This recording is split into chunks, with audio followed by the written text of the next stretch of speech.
أضافت المصادر بأن المتهمة حلت بمنزل الضحية أنور يوم الجمعة بالإرادة ديالها، ولكنه تركها وذهب لأداء صلاة الجمعة. بعد أداء صلاة الجمعة سيعود إلى المنزل، ثم سيشرعا معا في إعداد وجبة الغداء. في هذه الأثناء هذه سيحاول، هذا من أقوال المتهمة، مضاجعتها غصبا وعنوة، وهي غادي تقاومه وغتفاجئه بطعنة ثم طعنتين على مستوى العنق ديالو، وغادي تحاول تهرب، ولكنه غادي يتبعها الباب ديال الدار وغادي يحاول يمنعها من الهروب. وفي هذه الآونة هذه غادي تزيدوا الطعنة الثالثة. في الأقوال ما كاينش بأن هناك عملية الذبح من الوريد حتى الوريد. غتقول بأنها هزت التليفون ومسحات التصاور والفيديوهات ديالها اللي معاه او اللي عنده ديالها اللي عنده في التليفون، ثم غادي تتصل بهذا القريب ديالها اللي ما عرفناش واش هو الخال ديالها او لا ابن الخال ولا شي حاجه، وغادي يقول لها اجي عندنا لتطوان.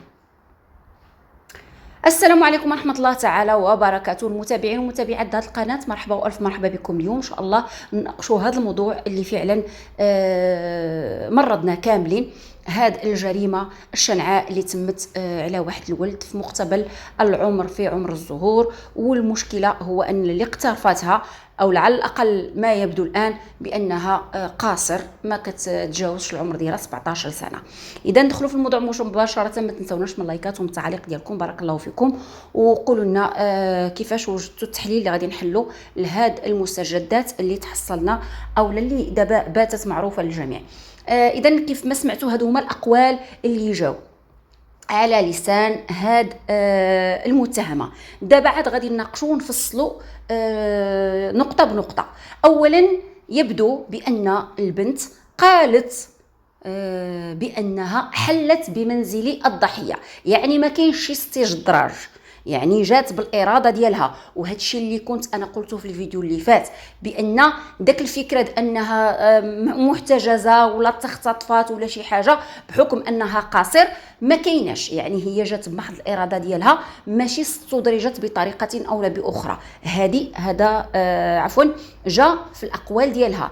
المسألة الثانية، لماذا تعترف هذا المتهمة وهي في واحد الموقف لا تحسد عليه بأن الولد، هذا الولد مسكين الله يرحمه الله يوسع عليه، مشى كيف ما مشى نهار الجمعة تقتل، أيضا مشى باش يؤدي صلاة الجمعة. واش النوايا ديال واحد الولد؟ وشوفوا راه هذا ماشي واحد الانسان كبير عنده واحد 30 40 50 سنه باش غادي نقولوا راه ديك العاده ديال الصلاه وصافي كيصلي، ولكن مع ذلك كاينه فيه يعني شي اشياء اللي خايبه. هذا راه واحد الانسان شاب، كتعرفوا الطيش ديال الشباب، يعني الصلاه باش تكون عنده هذا الالتزام بالصلاه راه ضيجه واحد الحاجه زوينه.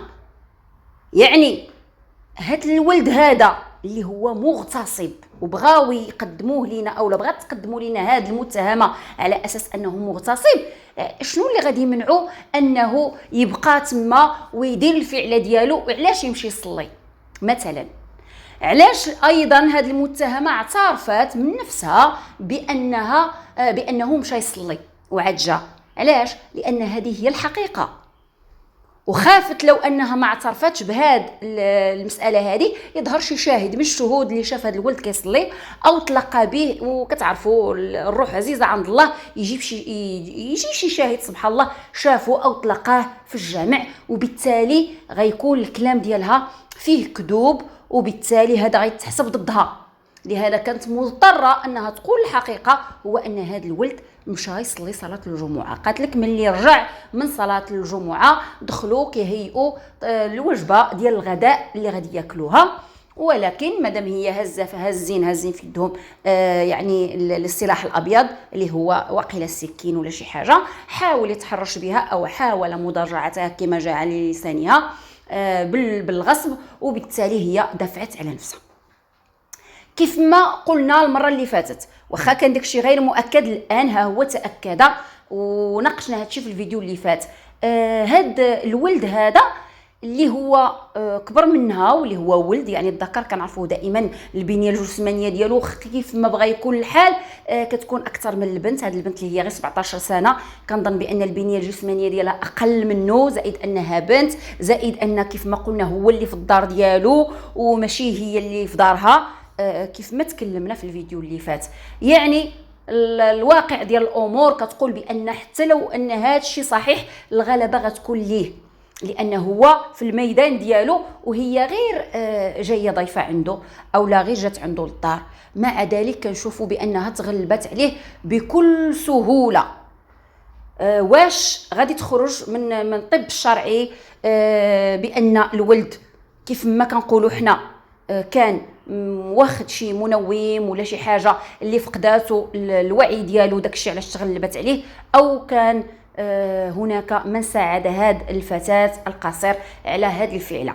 لا يمكن وباي حال من الاحوال هاد الامر يستقيم انا بالنسبه ليا ديال ان البنت وبمفردها قامت بهذا العمل الشنيع والمضبوط في نفس الآن. يعني زائد غادي نزيدوا هنا واحد المسألة. هذه البنت هذه ولا هذه المتهمة دلات بشهادة تفيد بأنها مختلة أو لا، يعني ما مستقراش نفسيا ولا شي حاجة بحال هكا، يعني بحال هبيلة ياكو.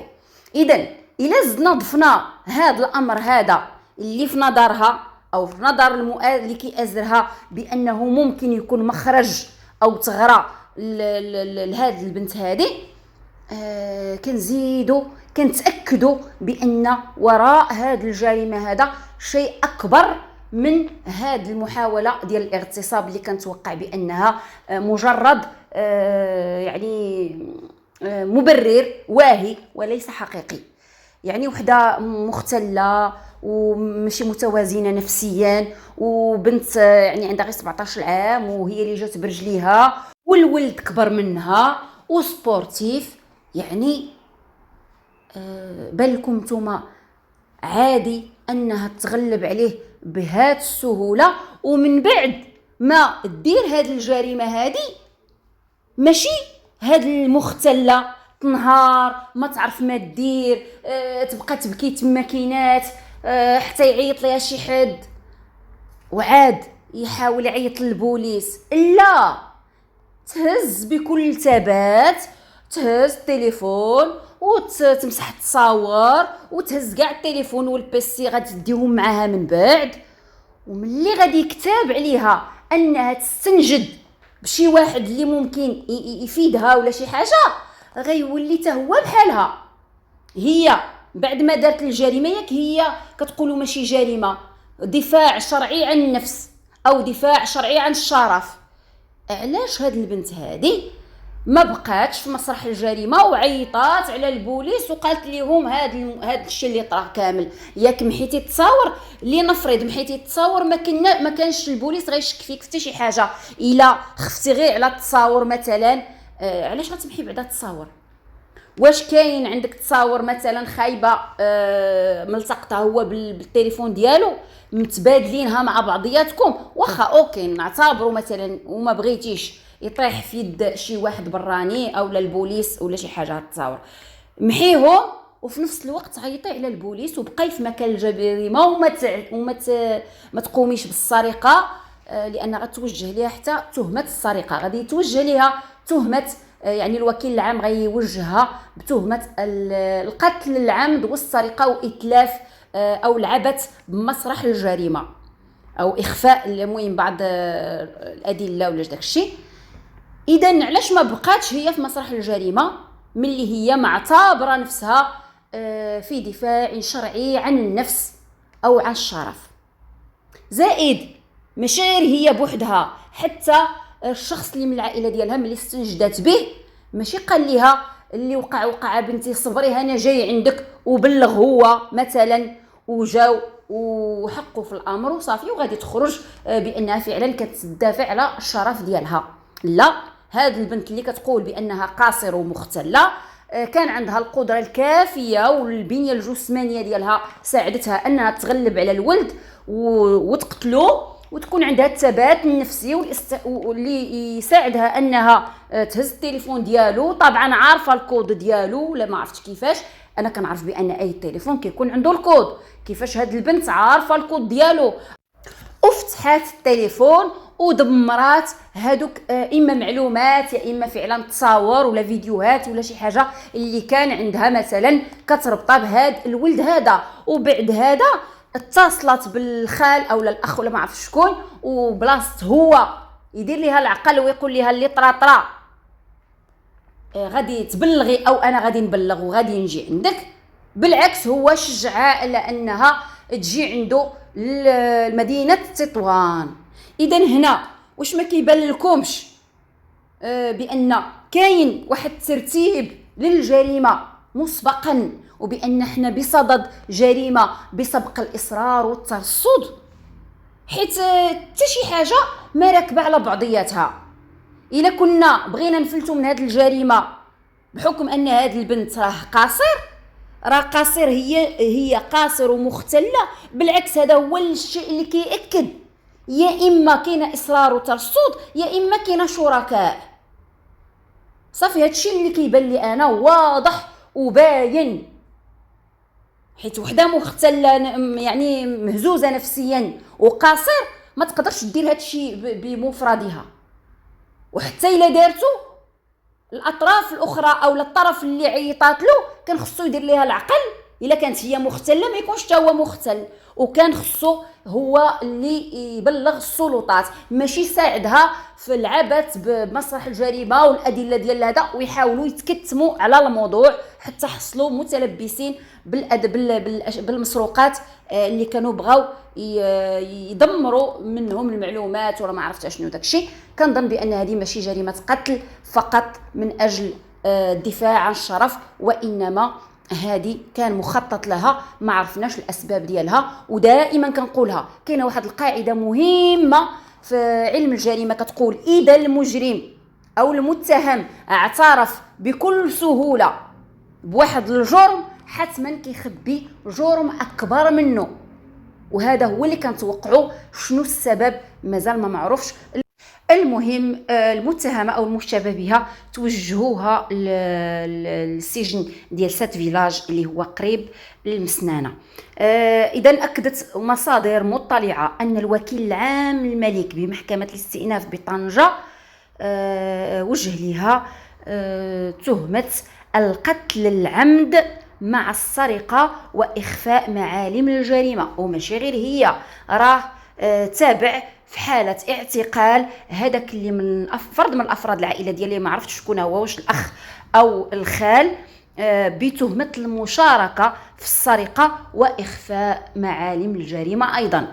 المهم كنظن بان الايام المقبله ان شاء الله القليله تبين الحق هذا الولد هذا مسكين اللي مشى مغدور يوم الجمعه، وجاب سيدي ربي واخا على فم هاد المتهمه دابا او المجرمه انها تصرح بانه مشى يؤدي صلاه الجمعه في يوم الجمعه، وبكل يعني شنقولوا يا لسخريه القدر هو مشى يصلي ولكن كيموت، والتهمه ديالو انه كان يحاول اغتصاب هذه الفتاه. اذا الى هنا غينتهي الفيديو. كنتمنى انكم تدعمونا بلايكاتكم بتعاليقكم، قولوا لي ارائكم في التعاليق. كنقرا جميع التعاليق وان شاء الله رد عليها. الى اللقاء فيديو اخر ان شاء الله.